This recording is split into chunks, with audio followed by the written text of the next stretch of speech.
Hey everybody, this is Pastor Brandon with our next episode of the Fandom Pastor. Uh, if you would, please share this, give me a like, give me a comment, something like that, just to let me know that you've enjoyed this, you think I'm nuts, whatever. Just let me know that people are kind of watching this. I sure would appreciate that. So, as you know, we're currently in our series on cult films. We only have a few left. And so again, a cult film is one of those films that's really kind of odd. They usually did very poorly in the theaters, but have since created this really intense following later on. Sometimes after they came out on VHS and things like that, which is the what happened with this particular film. And it's usually films that are usually so bad they're good, and they have that really weird entertainment value that you get. And that's what we have with this particular film. As you know by the picture at the beginning, you know what film we're talking about, but the trivia question, the clue I gave you was this film actually has a documentary made about it entitled The Best Worst Movie. And it really is. It's called Troll 2. And before this movie came out, Plan 9 from Outer Space was considered the worst movie. This one is way worse. It's really a horrible movie. Um, it does have its entertainment value, don't get me wrong. I did not put the trailer down below. It is touted as a comedy horror, and it's kind of gross a little bit. It's only PG-13, but it is kind of got some weird imagery and stuff, so I didn't want to put that out there. But obviously, if you want to find it, you can find it very easily.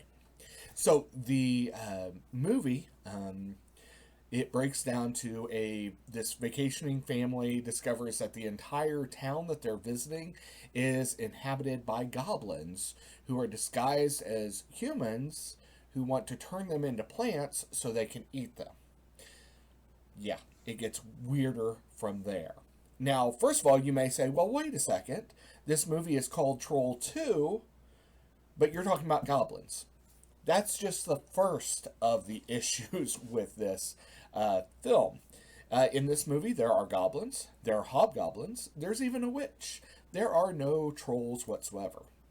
In fact, the reason it was called Troll 2 is to cash in on the Troll movie that had been previously released that actually did okay. So they were trying to cash in on that. A couple of other issues. The entire cast went to a casting call hoping to be hired in as extras and ended up with lead roles in the Best Worst Movie documentary, which actually is pretty entertaining. You might actually want to check that out. One of the characters, he was actually in and out of a mental hospital during filming, and he has a very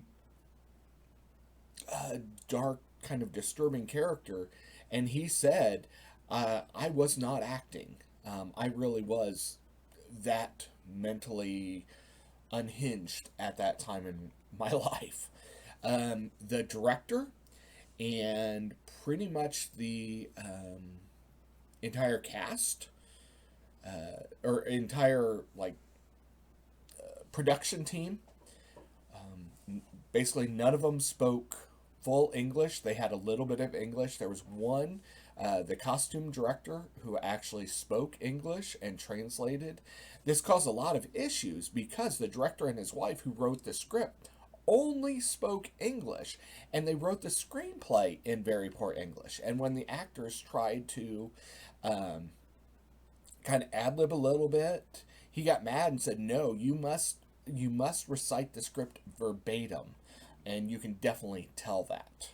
Again, there was a lot of struggle with communication during this film because the director did not speak English, and only one, again, the costume director actually spoke fluent English, but also spoke Italian, which is what the rest of the crew spoke. And so she would be translating, and so there was a lot of struggle with it. There was a lot of issues with communication. And that's the issue I want to talk about.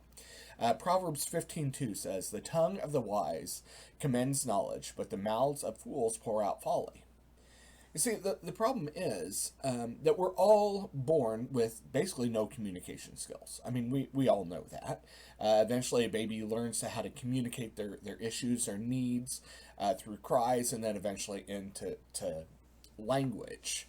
But we have to succeed in life, to progress, we have to learn how to communicate more clearly and better. We have to do that. And there's a couple of reasons. One, to relate to people, you have to know how to express your thoughts and your feelings. Two, to succeed in almost any field in the world demands the ability to communicate your ideas and concepts clearly and accurately.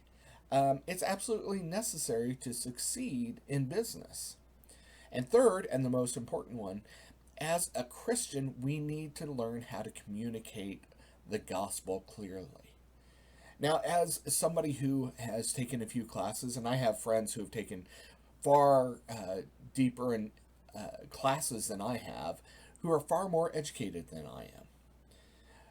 The problem is sometimes we have some that are so intelligent that they cannot communicate the gospel in a clear and precise way. They start using these big words, and if somebody has not grown up in church, it's impossible to do that. We need to be able to communicate clearly. We don't have to use fancy words. We don't have to use special language. I talked about this before. You can't use Christianese language, salvation, and have you found Jesus yet? All these type of things. We need to be able to explain that to somebody who isn't churched, and not in a way where we're talking down to them as if they're stupid, because that's not the way we should do that. I have people who are far more intelligent than me that know how to do all sorts of skills and have different abilities than I do, and there are times when I say, okay, you do whatever you need to do. Whether it's a plumber or an electrician or somebody who's in construction, those types of fields, they really know their job. But to communicate it to me, I don't get it. And that was the issue with this film is, again, if you've seen the film, you know how bad it is. And the problem was communication. There was an inability to express clearly and precisely what needed to happen. And that was the issue with this film, and that's what is one of the issues with the church. We become an elitist group where unless you speak our language, you can't join. And that was never the purpose of the church. Jesus himself did not speak like the Pharisees and Sadducees. He spoke in parables. He spoke in stories that made it easy to understand for everybody. And that exactly, friends, is what we are called to do when we spread the gospel. Speak clearly. So, our next film that we'll be discussing, again, we only have a few left. This one is very interesting because it's definitely a cult film.